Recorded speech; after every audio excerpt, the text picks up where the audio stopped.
Welcome to issue 19 of Comic Sans. As a Gen Xer, I spent most of my adult life without comic books or sans comics. In this weekly series, we take a look at an indie book that you might not have heard of. This week, it's Midnight Task Force from Mad Cave Studios, about a cyberpunk soldier who solves crimes with the help of his dead comrades. And in our weekly top 10 pull list, we've got a book about Rick and Morty playing D&D.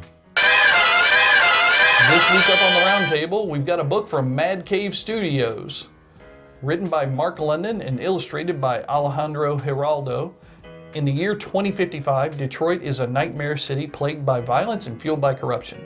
Detective Aiden McCormick tries to solve a series of brutal murders that must remain hidden from the citizens of Detroit. But Aiden has a secret of his own. Secrets from a dark past that he carries with him every day. Aiden suffers from schizophrenia, and if anyone were to find out, he would be forced to give up more than just his badge and gun. Will Aiden be able to put a stop to these murders while maintaining a grip on his own reality? Jason?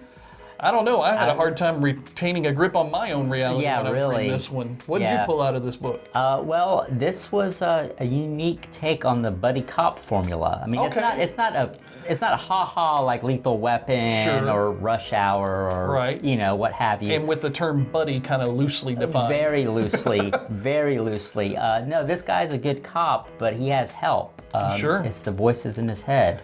Yeah, a little different, right? Yes. I mean, and there was some unique stuff around that. There is, and I like the way that each voice has their own set of skills or what they pay attention to in order for him to be the top cop. Yeah, and it's weird because, you know, everybody's like, how does he do stuff all that fast and everything? But all this is playing out in his mind that we get to see as the reader. Right. But they don't necessarily get to see in their world. Correct. Yeah, it was a really cool, like, I really enjoyed that part of it. Sure, yeah. Absolutely.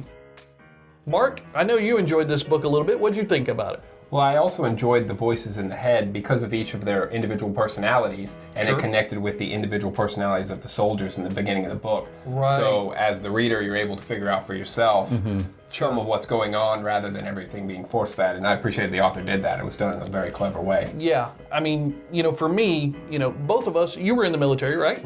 And so was I. And so for me, one of the key points in this book, something that drew me into it, was him being a war vet and having what it seemed to me at first was PTSD a little bit, but then it went into schizophrenia. Now, I don't know that I've heard of that transition going from PTSD straight into, you know, Thinking you're hearing from your friends who that kind passed. of thing. But it's not a big leap. I mean, you've been in situations, I've been in situations, you know that kind of stuff can be pretty traumatizing. And the opening to this book was incredibly traumatizing. Oh, absolutely. I mean, him even being alive was a miracle of the comic book world variety, right? You know? So I really enjoyed that. I did like how they tuned me into the different characters being those people with the colors of the voices in the lettering and in the balloons. Yeah, it's another little clue. Yeah, that was really helpful to me because I probably would have picked up on it in a few panels, maybe a couple of pages, that they were three individuals. And then maybe a page or two after that, I would have done like you were talking about and related them to the guys from the first part of the book. But that small, subtle little thing is something that's a really neat little kind of hidden trick secret of the comic world that different guys can utilize to get a point across subtly, I think. Yeah, and it is something that's done in other comics where specific characters will get a word balloon style that's specific to them. And then this, it was used for disembodied voices. Yeah, and especially toward the end of the book, how they use those colors to highlight a specific thing at the end. I'm not going to give it away. Or whatever it was. Yeah, well, I wasn't going to give it away, but now Mark's giving it away. So that's okay. You get an exclusive on Comic Sans. But spoilers. No, it was good, though. I mean, I really liked how that was there, and I don't know where that's going to go. I'm really looking forward to the next issue because of that. So, with that being said, Jason, let's jump into our ratings. I really liked this book. It was enjoyable. It was a good read. I like crime dramas. Why are all gritty crime dramas in Detroit? You got it's kind of a gritty, RoboCop, crime-driven city, right? Yeah. You know, so yeah, RoboCop. You're right. So I give it 4 tokens. 4 tokens. Yeah. Nice. Okay. Yeah. Mark. I like the art was very interesting. Sure. I think using a computer style like that works really well when you're doing something that's cyberpunk and has a lot of mechanical. Right, yeah. It kind of lends to that feel a little bit, right? And I gave it 3 tokens. 3 tokens? Yep. All right, fair enough. I enjoyed this book. This is from Mad Cave Studios. They also do Battle Cats. Okay. I did a write-up on Battle Cats a while back, and it's on the GenXGrownUp website. And that was a fun little series and everything. The art style at Mad Cave Studios, it's top quality. All their books have really strong art. So you talking about that, you know, you can see how it goes from book to book. With that being said, I've enjoyed this book. I think I like this one a little bit more than Battle Cats, so I'm giving this one 4 tokens out of 5. So there you guys go. We'll have some links down below. You can pick this one up at Mad Cave Studios or your local comic book shop, or probably plenty of other places, but we'll have all those links down there for you in the description. So go check it out.